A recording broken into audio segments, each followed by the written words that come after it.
When Blizzard released World of Warcraft in 2004, it blew up instantly, making many developers to copy it, hoping to steal its crown. And so today we're gonna check out several World of Warcraft clones that tried but failed to dethrone the king.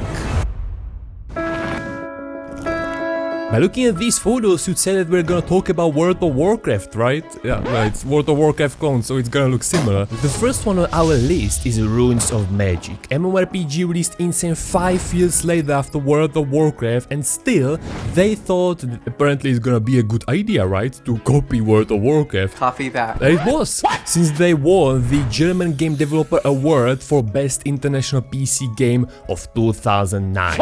Another 9 awards in Massive Release Reader's Choice and Staff Choice Awards in that same year, and on top of that, once more the Best International PC Game of 2010, the next year. So interesting, right? Man, I will copy probably also some game because it's like worth it.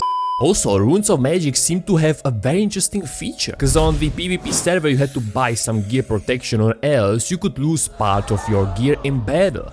Then you had to find that player and trade with him and buy your gear back if he looted it.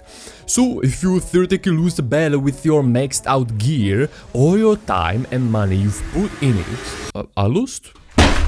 Like, sure, it can be very interesting mechanics in the game, but this way you will narrow down the group of players to the ones who like hardcore gameplay, and you know, that's like small group. The target demographic of this game was 99% people who were too young to pay for World of Warcraft subscription and were too young to have any standards. And 1% whales who enjoyed farming free-to-play players. What is this, man? But on the other hand, I love that game. Multiclass was so cool, although not very balanced, but still fun. Dungeons were interesting and you could get by farming a lot if you were free to play. But the game was either very grindy or very pay to win. Talking about these MMORPGs being mainly played because of no need to pay monthly subscription, we gotta mention Forstory. This channel is made out of. Yeah, I'm mainly Forstory fan and one of those that 12 years ago didn't have money to pay for World of Warcraft. But unlike the other games I will show you here, Forstory's art style and UI is the least World of Warcraft looking one, I'd say. Like, just check it out and tell me it's not a more original World of Warcraft clone than the Runes of Magic. And I'm not saying this because I play Forstory, like, I just truly believe that it is more original. Sure, buddy. One of the things I like more about Forstory are the effects you can get on your equip by upgrading, which can change the overall appearance much more than in World of Warcraft, in my opinion.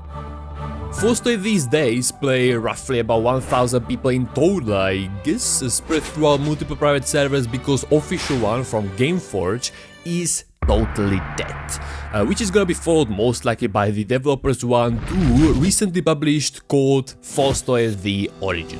The next one we're gonna jump onto is oftentimes called the Russian World of Warcraft because of its developers being out of Russia. Aion Online, free-to-play MMORPG released in 2009, having very interesting combination of fantasy and sci-fi. But the art style or UI straight out of World of Warcraft. A very interesting feature this game offered were epic PvP battles with flying ships in space. So something you cannot really find in World of Warcraft, but sadly, even if those games are good, often these free-to-play MMORPGs get totally destroyed by their pay-to-win aspect, and Aion Online is notorious for being one of the most pay-to-win games. A really unique world with some interesting classes killed by a greedy cash shop with pay to win. Jeez, I remember how death penalty debuff required a cash shop item to cleanse. Despite that, Aion Online still lives today and it apparently has 2 servers where one is pay to play and the other one free to play, so like you can still try it. Not like the others, Aion Online developers were a bit cocky, I guess, because they thought it's a good idea to publish another World of Warcraft clone, since we are currently in 2009 again, but you had to pay for it. They fully launched a paid World of Warcraft clone. Obviously they changed it then to free-to-play very fastly, but that didn't really save the game, leading to its shutdown in 2017. Opinion you can find about the another MMORPG on our list is, for example, the worst game I have ever played and the most expensive cash shop. In Eternal Magic, everything dies so easily. This is the easiest MMO I've ever played. Player said.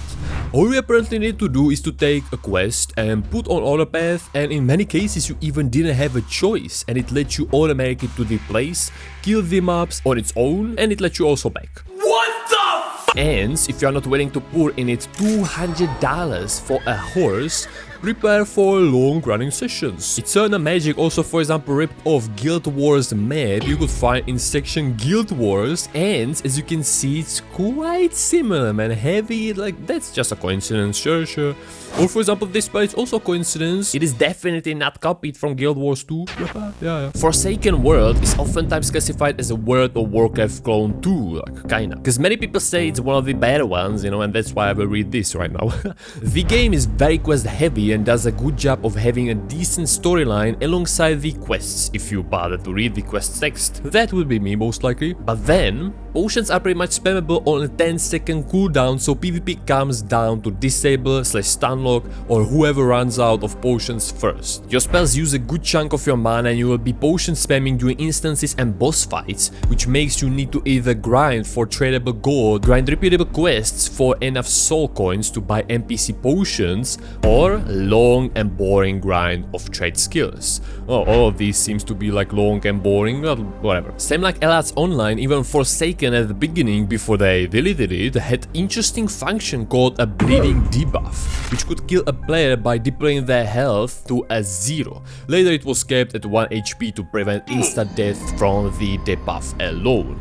Again, very interesting function, mechanics, but by this you will like narrow down the group of people quite a lot, you know, because not everyone wants to play a game where you will like insta-die just because of one debuff. Same like Tarkov with its very hardcore mechanics, making it not really that beginner friendly, like for example CSGO. But back to the MMORPGs, because Aion was supposed to be the World of Warcraft killer, but the destiny of it was the same like all World of Warcraft clones. Negatives were such as not that good optimization, so you needed back then a good setup, weird controls, gender locking items, what the hell I'm reading? Or a very boring grind after you will surpass certain level. The quests were pretty much stagnant from the level 30 and beyond, and grinding was not fun when you were ganked every time you left a town. And just very quickly, let's go over this World of Warcraft clone, and you might be wondering how a Star Wars game can be a World of Warcraft clone. Well, imagine someone taking the World of Warcraft art style, UI, you know, and putting it into the Star Wars universe. But you know what? That could be actually quite interesting, man. Maybe I will try. Of course, you could find on the internet like few more, but it's the same thing again and again. Well, yeah, we are talking about World of Warcraft clones, so it will be the same. Yeah. The problem with creating a new MMORPG today, in my opinion, is you don't wanna really spend years developing a totally new thing you don't know if it's gonna work, and so companies will rather go for the good classic proven UI look, art style, questline, etc. so you raise your chances for success. But actually, this way you will, let's say, never become bigger than World of Warcraft since you are not original, and why World of Warcraft players should even consider trying out your game. Maybe now I will be wrong at this, but to battle World of Warcraft or to just have some reasonable amount of players for a longer period of time, you need to publish games similar to Throne and Liberty. And even that is nowhere near to player count of World of Warcraft, so comment down below what a new MMORPG would need to bring in order for World of Warcraft players to try it out. Or do you think it's already like pointless and lost battle because World of Warcraft players invested into it too much of time and are just no more willing to go for anything else? But who knows, maybe someone already at this current moment is working on a new hit that will totally destroy World of Warcraft. You never know, man. You never know.